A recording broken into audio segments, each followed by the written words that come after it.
اللہ کے رسول صلی اللہ علیہ وسلم نے فرمایا وہ بدن جنت میں داخل نہیں ہوگا جس کی حرام غذا سے پرورش کی گئی ہوگی۔ علماء محدثین نے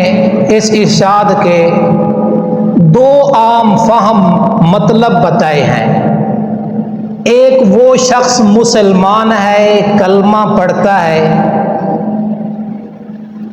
پھر بھی حرام مال بٹورتا ہے، حاصل کرتا ہے، حلال و حرام کی تمیز نہیں کرتا، وہ حرام کمائی بھی کرتا رہتا ہے، ایسا شخص جنت کے اعلیٰ درجوں پہ داخل نہیں ہوگا، بلکہ ابتداءً بھی جنت میں داخل نہیں ہوگا، بلکہ پہلے اس کو جہنم میں ڈالا جائے گا، جب وہ پاک ہو جائے گا پھر جنت کا داخلہ ملے گا۔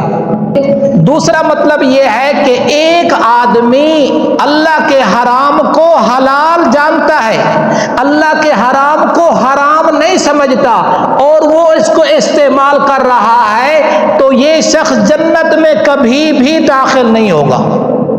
کیوں کہ یہ شخص کافر ہو گیا ہے۔ اللہ کے حرام کو حلال جاننا یا اللہ تعالیٰ کے حلال کو حرام جاننا،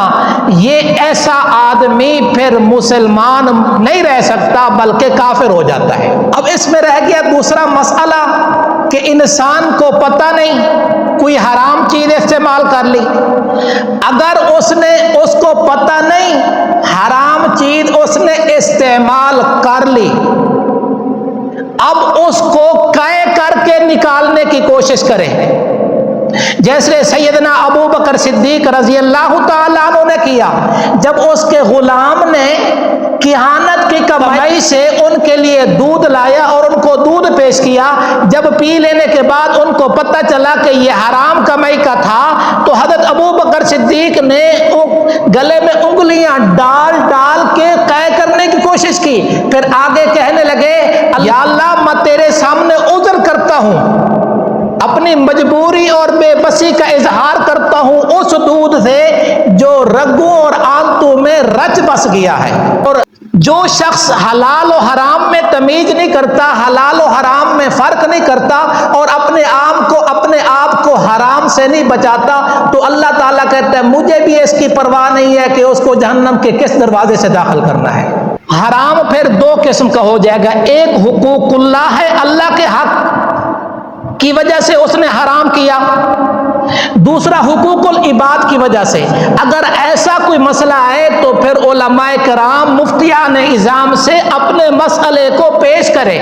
اور پھر وہ مسئلے کا حل بتائیں گے، پھر اس کے مطابق ندامت اور شرمندگی کے ساتھ، توبہ اور استغفار کے ساتھ اللہ تعالیٰ سے معافی مانگتے رہیں گے، تو اللہ تبارک و تعالیٰ ارحم الراحمین ہے، بڑا مہربان ہے، معاف کرنے والا ہے اور معافی کو پسند کرتا ہے اس شخص کے لیے جو معافی چاہتا ہے۔